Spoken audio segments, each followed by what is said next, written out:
बैठिए बैठिए, खड़ा तो मुझे रहना है। बैठिए बैठिए।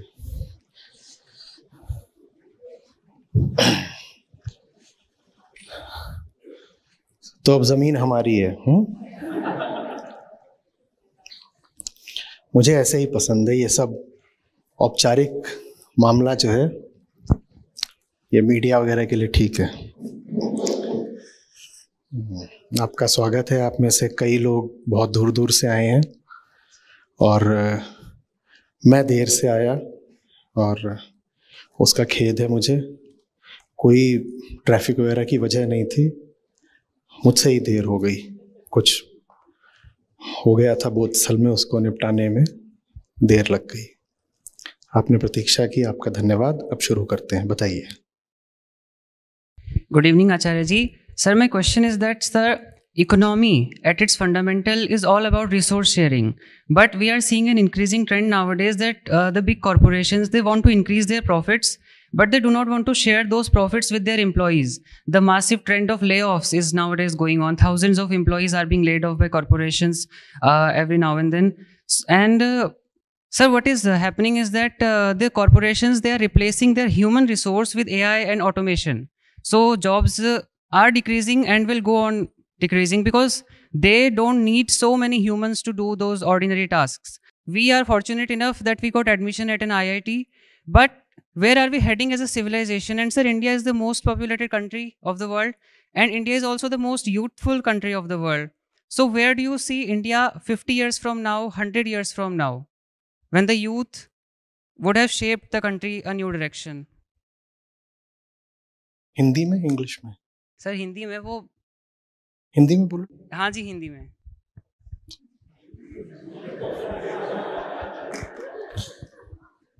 सवाल क्या है? एक सवाल पर आप किस बात से परेशान हो? सर सवाल ये है कि एआई और ऑटोमेशन का हम उसको रोक नहीं सकते, आकर तो वो रहेगा। जॉब्स कम होंगी, लोग परेशान हैं, लोग कह रहे हैं रोज़गार नहीं है, रोज़गार नहीं है। कई लोग कंप्लेन करते हैं कि 8 साल में 2 करोड़ रोज़गार थे, कहाँ गए? लेकिन बात उसकी नहीं है। बात यह है कि आपको रोज़गार दिया कहाँ जाए। रोज़गार देने के लिए मौके भी होने चाहिए, क्योंकि हमें इंसानों की ज़रूरत अब बहुत कम क्षेत्रों में है। धीमे धीमे सब जगह हम ऑटोमेशन ला रहे हैं। तो बात सिर्फ इंडिविजुअल कैपेसिटी की नहीं है। जैसे बाकी मोटिवेशनल स्पीकर्स क्या कहेंगे, rise above the rest, upskill yourself to avoid being laid off. But हम as a civilisation, as a collective, हम 7 बिलियन पीपल, हम किधर जा रहे हैं? और अगले 50-100 साल में इंडिया जहाँ जाएगा वही दुनिया को शेप करेगा, क्योंकि इंडिया की पॉपुलेशन भी बहुत ज़्यादा है और यंग पॉपुलेशन भी बहुत ज़्यादा है। इतना आगे मत भागो, एक एक करके चलो। ठीक है। तो हम इंसान हैं, है ना? और हम कुछ साल पहले तक जंगल में रहते थे, जानते ही हो। अगर ऐसे मानो कि इंसान इस पृथ्वी पर 100 साल पुराना है, तो जंगल से निकले उसे अभी 2 सेकंड हुए हैं। इंसान माने होमोसेपियंस ही नहीं, हमसे पीछे वाले भी जो हमारे और पुरखे थे, जिनको हम स्पीशीज में भी नाम दूसरा दे देते हैं, पर वो थे हमारे पूर्वज ही। तो अगर वो 100 साल के हैं, तो हमें अभी जंगल से निकले कितने सेकंड हुए हैं? 2 सेकंड हुए हैं। तो हमें सारी वृत्तियां, सारी टेंडेंसीज, बैठो बैठो, सारी वृत्तियां, सारी टेंडेंसीज जंगल की ही तो होंगी ना? होंगी कि नहीं होंगी? और जंगल में सब अपने अपने लिए जीते हैं। जंगल में अगर सहयोग, कोऑपरेशन होता भी है, तो बस उतना ही होता है जितने में सबकी जान बची रहे और सबको आपस में कुछ मुनाफा हो। नहीं तो जंगल में कोऑपरेशन नहीं होता। समझ में आ रही बात? पहली भूल होती है जब हम ये सोचने लग जाते हैं कि हम अपने आप को सभ्य बोलने लगे, शहरी बोलने लगे, तो अब हम जानवर नहीं रहे। आप अभी भी जानवर हो। जो कॉरपोरेशन का ओनर है वो भी जानवर है, और हर जानवर अपने ही मुनाफे के लिए काम करता है। तो जो बोर्ड मेंबर है या जो जितने भी स्टेक होल्डर्स हैं किसी भी एंटिटी में, वो भी किसके लिए काम करेंगे? वो भी अपने लिए काम करेंगे। अब अगर एआई का टूल उपलब्ध है जिससे ज़्यादा प्रोडक्टिवली, ज़्यादा एफिशिएंटली बेहतर आउटपुट आ सकता है, तो क्यों ना कराया जाए? सब कराएंगे। ये तो होके रहेगा, तुम उसको रोक नहीं सकते, क्योंकि उसने वो कंपनी बनाई ही किस लिए है? समाज सेवा के लिए। उसने अपने मुनाफे के लिए बनाई है। उसने इसलिए बनाई है कि खूब सारा पैसा आएगा, उस पैसे से मैं ऐश काटूंगा, उस पैसे से मेरा रुतबा हो जाएगा। वो बोलने वाली बातें होती हैं कि we exist to fulfil our social responsibilities. ठीक है, उन बातों पर एकदम छोटे छोटे बच्चे भी यकीन नहीं करते। वो बातें बस इंटरव्यूज में अच्छी लगती हैं। वो बातें तो बस यही है कि जब आपको पद्मश्री दिया जा रहा होगा तो आप वहां पे बोल दोगे कि हमारी कंपनी तो इसलिए है ताकि हम लोगों को रोजगार दे सकें। अच्छा, तो तुमने why do you want to become an entrepreneur? So that I can be a job provider. ये सब बातें मजाक की हैं। कोई भी इंसान अपनी कंपनी वगैरह शुरू करता है तो इसलिए करता है कि वो बड़ा आदमी कहलाए, उसका रुतबा रहे, उसका रसूख रहे, और अगर मौका मिले तो वो एक दिन सब बेच बाच के एग्जिट कर जाए। अपना जो बैच है, आईटीएंस का अपना बैच है, आगे पीछे के बैच हैं, पैन आईआईटी का बैच है, ये सब है, आईएम वालों का बैच है, व्हाट्सएप ग्रुप्स हैं इनके। उन ग्रुप से सबसे ज्यादा बधाइयां मालूम है कब आती हैं? कब आती हैं? तब नहीं आती कि जब किसी ने अपना कुछ शुरू करा, क्योंकि शुरू तो करते रहते हैं लोग, वो खत्म भी होता जाता है। सबसे ज्यादा बधाइयां आती हैं जब कोई एग्जिट करता है। एग्जिट का मतलब समझते हो? एग्जिट का मतलब होता है कि 5 साल 10 साल जितना भी था कंपनी चला करके वो किसी को बेच दी। और बेचने का मतलब होता है कि ये जिन्होंने बेची है इनको अब किसी को 100 करोड़, किसी को 500 करोड़ मिल गया होगा, उसकी बधाइयां आती हैं। अपना बैच इस मामले में बड़ा समृद्ध है। यहाँ 1000 2000 करोड़ वाले लोग भी हैं, और जब वो आते हैं तो बधाइयां ही बधाइयां, मतलब बधाइयां उन्हें इस बात पे आती हैं कि तुमने आज 100 हायरिंग और कर ली। मैंने तो कोई बधाई नहीं देखी आज तक कि कॉन्ग्रेचुलेशंस कॉन्ग्रेचुलेशंस। वो लिखे कि आज मैंने इतनी हायरिंग करके इंडिया के सबसे बड़े एम्प्लॉयर्स की लिस्ट में 100वां स्थान हासिल कर लिया, तो लोग कहें कॉन्ग्रेचुलेशंस कॉन्ग्रेचुलेशंस। कुछ भी नहीं, बल्कि मूर्खता की बात है कि आपके पास इतने सारे लोग हैं। क्योंकि अगर काम लोगों के बिना भी हो सकता है तो लोग तो सिर्फ कॉस्ट होते हैं। अगर कोई काम लोगों के बिना भी हो सकता है तो लोगों की कॉस्ट क्यों बर्दाश्त करनी है? और लोग सिर्फ कॉस्ट नहीं होते, कई बार न्यूसेंस भी होते हैं। लोगों को भर रखा है, लोग पता नहीं क्या करें, उनके अपने हिसाब किताब है। तो ये जो आप सवाल पूछ रहे हो ना यूथफुल आइडियलिज्म में कि एआई आ रहा है, लोग ले ऑफ होंगे, हाय क्या होगा इस दुनिया का? लोग ले ऑफ होंगे तो लोग पड़े रहेंगे। जब लोग पड़े रहेंगे और चुनाव आएंगे तो उन लोगों को मुफ्त की चीजें बांट दी जाएंगी। मुफ्त की चीजें बांटनी 2 वजह से जरूरी है। पहली बात, मुफ्त की चीज नहीं बांटोगे तो वोट नहीं देंगे। दूसरी बात, अगर उनके पास बिल्कुल पैसा नहीं होगा तो कंपनी जो प्रोड्यूस कर रही है वो खरीदेगा कौन? तो लोगों के पास कुछ परचेजिंग पावर बनी रहे, इतना प्रबंध ये समाज कर देगा। अगर लोगों की परचेजिंग पावर 0 कर दी, अगर सारी की सारी वेल्थ आपने सिर्फ 0.1% में कॉन्सेंट्रेट कर दी, तो जो गुड्स प्रोड्यूस होंगे उन्हें खरीदेगा कौन? और गुड्स अगर खरीदे नहीं जाएंगे तो जो फ्लो ऑफ वेल्थ है टुवर्ड्स द ऑलरेडी वेल्दी वो रुक जाएगा ना। आप जब भी कुछ खरीदते हो उसमें क्या होता है? उसमें वेल्थ फ्लो करती है किसकी तरफ? जो प्रोड्यूसर है उसकी तरफ। क्योंकि सरप्लस किसको मिल रहा है? एक चीज बिकी है, आपने 40 रुपए की खरीदी है, उसमें कॉस्ट 30 की थी। ये जो 10 सरप्लस है वो आपको मिलता है या उसको मिलता है? तो वो जो ट्रांजैक्शन है परचेज का वो उसके लिए जरूरी है ताकि जो फ्लो ऑफ वेल्थ है वो उसकी ओर बना रहे।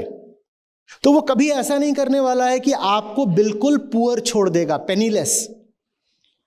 ये कभी भी नहीं होने वाला है दुनिया की अर्थव्यवस्था में कि जो मास है, जो जनमानस है, जो ओशन ऑफ पीपल, इनको एकदम स्टार्विंग छोड़ दिया जाए। क्योंकि अगर ऐसा हो गया तो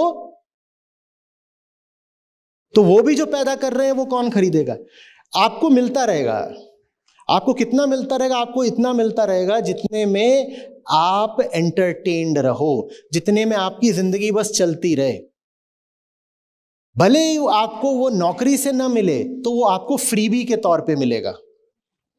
तो ये है दुनिया का आर्थिक भविष्य। इकोनॉमिक डिस्पैरिटी बढ़ती जाएगी और उसके साथ में फ्रीबीज बढ़ती जाएंगी। इकोनॉमिक डिस्पैरिटी बढ़ेगी और जो 99.9% लोग होंगे वंचित, पुअर, उनको अगर एकदम पुअर कर दिया तो पहली बात तो इकोनॉमी ठप पड़ जाएगी, दूसरी बात रिवॉल्यूशन हो सकता है, क्रांति हो सकती है। जो एकदम वंचित हो जाता है, जो शून्य पर पहुंच जाता है, जो सर्वहारा हो जाता है, वो विद्रोह कर देता है। वो कहता है अब तो खाने को भी नहीं, वो सड़क पे निकल आता है। अभी आपने देखा था ना श्रीलंका वगैरह में क्या हुआ था। लोगों को गरीब रखो पर लोगों को एक हद से ज्यादा गरीब मत रखो, नहीं तो वो विद्रोह कर देंगे। तो इसलिए लोगों को मुफ्त की चीजें बांटना जरूरी होता है और लोगों को भांति भांति के नशे और मनोरंजन देना जरूरी होता है, ताकि उनको जो आप 2-4 रुपए दे रहे हो उसी 2-4 रुपए में वो संतुष्ट रहें। यह है विश्व का आर्थिक भविष्य। ज्यादा से ज्यादा वेल्थ कम से कम हाथों में कॉन्सेंट्रेट होगी और जो मासेस होंगे उनको मिलेंगे free goods for sustenance and lot of entertainment, lot of very very cheap entertainment.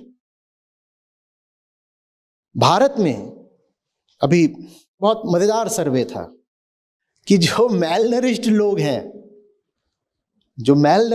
हैं वो भी डेटा सफिशिएंट हैं। उनकी बॉडी मिनरल डेफिशिएंट है लेकिन उनका फोन डेटा सफिशिएंट है। और ये बहुत जरूरी है क्योंकि ठीक से खाना मिलना भी कोई सस्ती बात नहीं होती है। हम सोचते हैं खाने का मतलब यही होता है बस, क्या कि आपने थोड़ी सी रोटी खा ली, उसमें आपने कोई सब्जी पड़ी थी वो खा ली। अगर आपको सचमुच एक सफिशिएंट डाइट चाहिए तो उसमें भी पैसा लगता है। भारत में आधे से ज्यादा लोग जो खा रहे हैं वो उनको सफिशिएंट इंग्रेडिएंट्स, न्यूट्रिएंट्स नहीं दे रही है डाइट। ये अलग बात है, पता नहीं चलता क्योंकि शरीर की भी अपनी एक व्यवस्था है। शरीर के किसी हिस्से के पास भोजन ना हो, पोषक तत्व ना हो, तो भी वो ब्रेन को वेल सप्लाइड रखता है। तो इसीलिए आप पाओगे कि भारतीयों में ऐसे दुबले दुबले हाथ, दुबले दुबले पांव, लेकिन फिर भी हो सकता है वो आईटीएन हो, क्योंकि बॉडी ने इतना इंतजाम कर दिया था कि बाकी सारे ऑर्गन्स तो ऐसे सिकुड़ गए, श्रिंक कर गए, क्योंकि उनको कभी भी प्रॉपर न्यूट्रिशन मिला नहीं।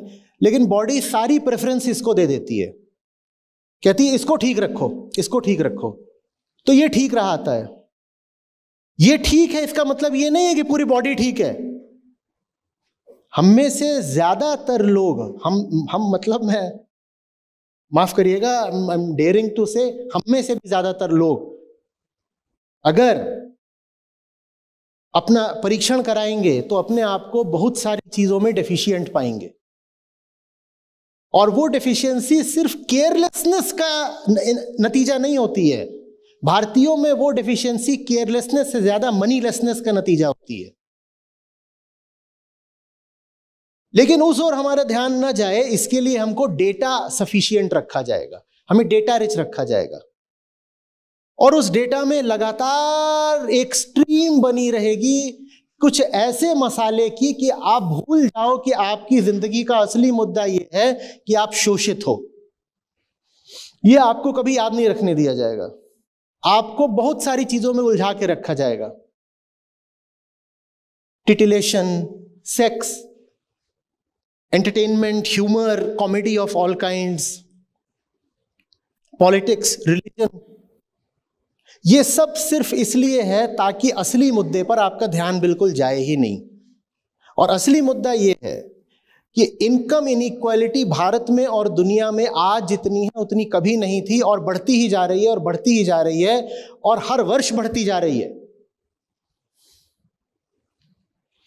ये आपको जानकर हैरत होगी कि जितने भी लग्जरी गुड्स हैं उसमें India as a market west से कॉम्पीट कर रहा है। लग्जरी गुड्स में इंडिया वेस्ट, कम से कम जो यूरोप के देश हैं छोटे वाले, उनसे ज्यादा बड़ी मार्केट बन गया है। For example, residences that cost over 10 और 15 करोड़, उनकी जितनी यूनिट्स यूके में बिक रही हैं उसके कंपेरेबल अब इंडिया में बिकने लगी हैं। For example, vehicles that cost over 1 crore, वही गाड़ी, वो सारी गाड़ियां जो करोड़ से ऊपर की आती हैं, उनकी इंडिया बहुत बड़ी मार्केट बन गया है। इंडिया बड़ी मार्केट किन चीजों की नहीं बन पा रहा जानते हो? जो चीजें मिडिल क्लास कंज्यूम करती हैं। जब इंडिया का लिबरलाइजेशन हुआ था 91 में, तब वो कंपनीज, एमएनसीज इंडिया आई थी जिन्होंने इंडिया को as a great middle class market देखा था कि इंडिया माने बहुत बड़ी मिडिल क्लास होगी। उल्टा हो गया है, इंडिया की मिडिल क्लास बड़ी नहीं हुई, इंडिया की एलीट क्लास बड़ी हो गई। जो आपकी साधारण गाड़ियां हैं उनकी मार्केट स्टैग्नेंट रहती है, जो लग्जरी व्हीकल्स हैं उनकी मार्केट एक्सप्लोड कर रही है।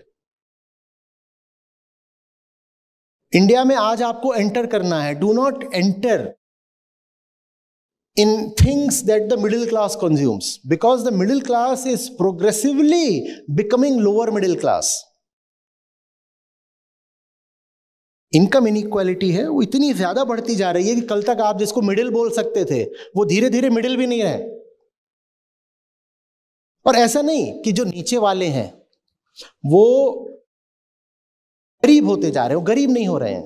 एब्सोल्यूट लेवल पे उनकी भी इनकम बढ़ रही है, पर रिलेटिव लेवल पर कुछ इस तरह से हो रहा है कि जो बॉटम ऑफ द पिरामिड है, अगर उसकी इनकम 3% बढ़ती है तो जो टॉप ऑफ द पिरामिड है उसकी इनकम 300% बढ़ती है। तो बॉटम वाले को भी ये बोलने का हक नहीं मिलता कि मेरी इनकम बढ़ी नहीं है। इनकम उसकी भी बढ़ी है, उसकी बढ़ी है, और जो टॉप ऑफ द पिरामिड है उसकी बढ़ी है 300%। तो दूरी बढ़ती जा रही है। दूरी बढ़ने के कारण कल तक आप जिसको मिडिल क्लास बोल सकते थे, आज तो उसको मिडिल क्लास बोलना भी मुश्किल है। सच तो यह है कि टॉप ऑफ द पिरामिड की तुलना में सब लोअर मिडिल क्लास है। यह दुनिया का भविष्य है, जैसी ये दुनिया जा रही है। इस भविष्य में जो एक चीज तुम्हें शामिल करनी चाहिए थी और करी नहीं, इतनी अवेयरनेस होनी चाहिए, वो है क्लाइमेट डिजास्टर। अब क्लाइमेट डिजास्टर का वास्ता भी इस पिरामिड से पूरा पूरा है। पूरी क्लाइमेट डिजास्टर के लिए जिम्मेदार ये टॉप ऑफ द पिरामिड है, टॉप 1%, और इसको भुगतने वाला है जो बॉटम है। ये पिरामिड पता है ना कैसा हो रहा है? ऊंचा और नीचे से चौड़ा। करेंगे वो, भुगतेंगे हम सब। सारी इनकम उनके पास है तो सारा कंजम्पशन भी तो वही करेंगे ना, और कंजम्पशन ही कार्बन होता है। एमिशन कहां से आता है? कार्बन एमिशन कहां से आता है? कंजम्पशन से आता है। आप बोलोगे प्रोडक्शन से आता है, वो एक ही बात। सारा कंजम्पशन वहां होने वाला है और उसको भुगतने वाले ये सब लोग होने वाले हैं। ये इस दुनिया का भविष्य है। हम क्लाइमेट कैटास्ट्रॉफी की बात करते हैं, और जो क्लाइमेट कैटास्ट्रॉफी है जो हमारे सामने खड़ी है, जो आ चुकी है, उसका असर ये टॉप 1% पे थोड़ी पड़ने वाला है। जो कंपनीज ओन करते हैं, जो सारे प्रॉफिट्स कॉर्नर करते हैं, उन पे क्या असर पड़ेगा? कुछ भी नहीं। वो तो रिलोकेट कर जाएंगे। जिस जगह पे गर्मी ज्यादा हो गई उससे दूसरी जगह चले जाएंगे। For them the Arctic fields will become like a new location for vacation. कि पहले वहां बर्फ ज्यादा थी और ठंडक ज्यादा थी, अब समर्स में बर्फ पिघल जाती है और बढ़िया वहां पे ओपन फील्ड्स खुल जाते हैं और ग्रीनरी आ जाती है, वेकेशन पे चलें। उनके लिए तो क्लाइमेट डिजास्टर भी टूरिज्म की अपॉर्चुनिटी होगा। ये इस दुनिया का फ्यूचर होने वाला है। और इस दुनिया का ये फ्यूचर क्यों होने वाला है? 2 things combined. One external, one internal. External is technology, internal is ignorance. जैसे जैसे टेक्नोलॉजी बढ़ी है वैसे वैसे इग्नोरेंस भी बढ़ी है। होना यह चाहिए था कि जिस गति से बाहर साइंस और टेक्नोलॉजी बढ़ रहे हैं, ज्ञान विज्ञान तकनीक ये बढ़ रहे हैं, उसी गति से भीतर आत्मज्ञान भी बढ़े, पर यह हुआ नहीं। बाहर का ज्ञान, बाहर की तकनीक बहुत तेजी से आगे निकल गए और भीतर से आदमी वही पुराना जानवर रहा 2 सेकंड वाला। भीतर से हम आज भी वही जानवर हैं, जंगल वाले, लेकिन बाहर से हमारे हाथ में टेक्नोलॉजिकल प्रोग्रेस बहुत आ गई है और उसका नतीजा वो है जो अभी आपको बोला। आपको पता भी नहीं चलेगा कि आपकी जिंदगी को कौन नचा रहा है।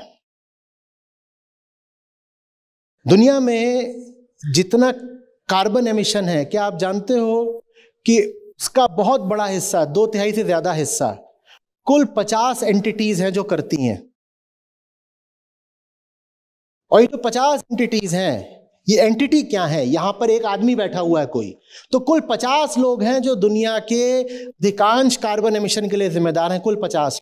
ये 50 लोग, इसी तरह के 50 लोग आने वाले समय में सर्वे सर्वा बनेंगे, हमारे माई बाप बनेंगे, हमारे आका हैं, बनेंगे नहीं हैं। और हमें सबसे जो इसमें बेइज्जती की बात है, गरिमाहीन बात है, वो ये कि हम गुलाम बनकर नाचेंगे और हमें हमारे आका का नाम भी नहीं पता होगा। आप ये भी नहीं बता पाओगे कि if you are enslaved who is the master, आपको ये भी नहीं पता होगा, आज भी नहीं पता है। बात समझ में आ रही है?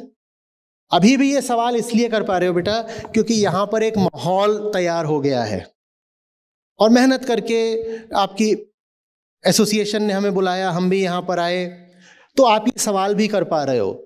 नहीं तो आपको मसाले की और मनोरंजन की और एम्बिशन की और होप की ऐसी ड्रग दी जाती कि इस वक्त आप बैठ करके या तो इंस्टाग्राम रील्स देख रहे होते, या कोई डॉक्यूमेंट्री देख रहे होते, कोई मूवी देख रहे होते, या गॉसिप कर रहे होते, जिसमें आपको जो असली मुद्दा है इसका बिल्कुल होश नहीं बचता। बात समझ आ रही है?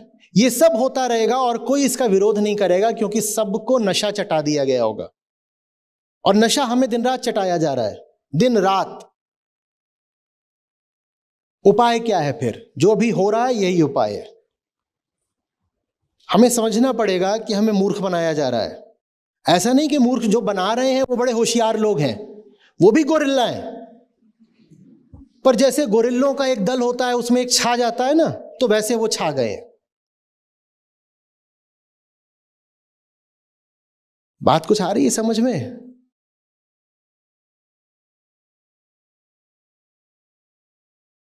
अब क्या करें?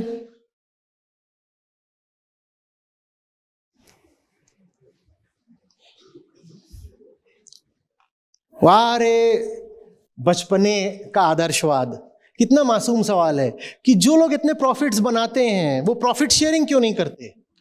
है भाई, उसने शेयरिंग करने के लिए प्रॉफिट बनाया था, वो करे। वो गोरिल्ला है, उसे केला मिल गया, वो तुम्हें क्यों देगा? गोरिल्ले को केला मिल गया, फिर तुम्हें देने आएगा या खुद खाएगा? क्या करेगा?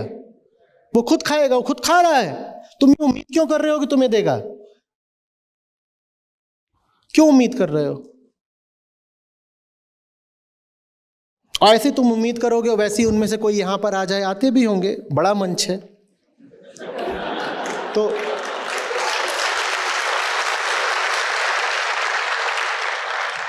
तो आप लोग ऐसे ही मासूमियत भरे सवाल पूछ भी लेते होगे कि सर आपका 18,000 करोड़ का मुनाफा हुआ है, आप उसका क्या करोगे?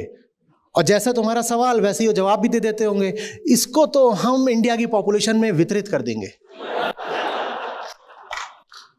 वाह, हाँ CSR कर देंगे। और जिन लोगों को NGOs का जरा भी पता है वो जानते हैं कि CSR क्या चीज है, उन्हें अच्छे से पता है CSR क्या होता है। आपकी भी संस्था है और अब बहुत पुरानी भी हो रही है, आज तक 1 रुपया CSR का ना हमें मिला ना हमने लिया, क्योंकि CSR का मतलब ही यही होता है कि ऐसे आएगा और ऐसे लौटा दो, बीच में थोड़ा सा रख लो। इस तरह के प्रस्ताव कई आए बीच बीच में, हमने कहा नहीं करना है बाबा, ये CSR है तो नहीं करना है। 1 रुपया CSR का आज तक नहीं। पर आपके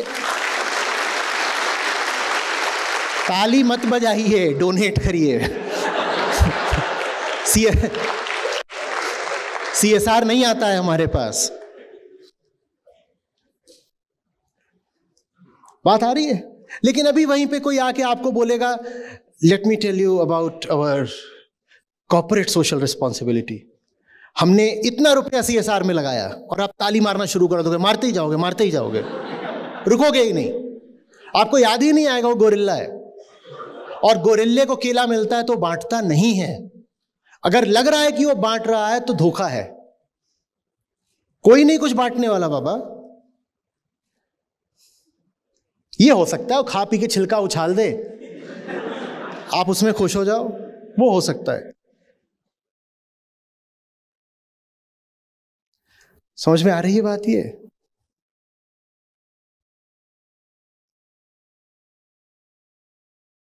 ये जानते हैं ना ये क्या हो रहा है?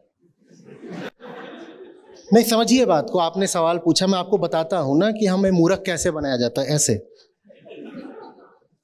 इतनी आदत हो गई है आंखों को ये देखने की कि फर्क ही नहीं पड़ता कि मैं बोल क्या रहा हूं। ये आपके लिए नहीं किया जा रहा, ये उनके लिए किया जा रहा है। अब वो आप तो यहां पर बैठे हुए मान लीजिए 1000 लोग, ये उनके लिए किया जा रहा है, जो लाखों लोग जो इसको अब देखेंगे, और उनको ये दिखा दिखा करके नशे का ऐसा आदी बना दिया गया है कि अगर वो देखेंगे कि एक आदमी ऐसे ही बोल रहा है और रोशनी ठीक नहीं है या कुछ गिचपिच नहीं हो रहा, तो देखेंगे ही नहीं। होश भी आप तक नशे के मार्ग से लाना पड़ रहा है। बताओ क्या करें? भारत ने अपने आप को एक नई चीज अब बोलना शुरू किया है, the world's biggest welfare economy. किस आधार पे बोलना शुरू किया जानते हो? हम बोलते हैं कि 80 करोड़ लोगों को अब हम मुफ्त खाना देते हैं। इसका मतलब समझो क्या है? क्या है इसका मतलब? और अपने खुद समर्थ नहीं है। ये भविष्य है। धीरे धीरे और ज्यादा लोग सब्सिडीज के रेसिपिएंट्स बनेंगे। आज भारत में हर वर्ग सब्सिडी मांग रहा है। रिजर्वेशन अलग अलग क्षेत्रों में, उसकी भी मांग बढ़ती जा रही है। ये सब क्या हो रहा है? यही है क्योंकि आप में इतनी अंदरूनी काबिलियत छोड़ी ही नहीं जा रही कि आप अपने दम पर अपने लिए कमा सको। लेकिन अगर आपको बिल्कुल ही गरीब छोड़ दिया गया और भूखा, तो फिर अर्थव्यवस्था में, सामाजिक राजनीतिक व्यवस्था में भूचाल आएगा। तो उसके लिए इतना कर दिया जाता है, मनोरंजन चलते रहना चाहिए। वो भूखा भी मर रहा हो तो भी उसका इंस्टाग्राम चलता है। आप कभी, अब दिल्ली में तो पता नहीं होता है कि नहीं, थोड़ा छोटा शहर हो, वहां पे जो रेलवे स्टेशन होता है, बस स्टैंड होता है, उधर निकल जाइए, जहां आज भी वो जो तिपहिया रिक्शे होते हैं वो चलते हैं। और रात में 2 बजे 4 बजे सब जो रिक्शे वाले भाई होते हैं वो अपने रिक्शों पर लेटे होंगे। नींद उनको आती नहीं क्योंकि पेट खाली है और मच्छर बहुत काट रहे हैं। और उन्होंने क्या चला रखा होगा?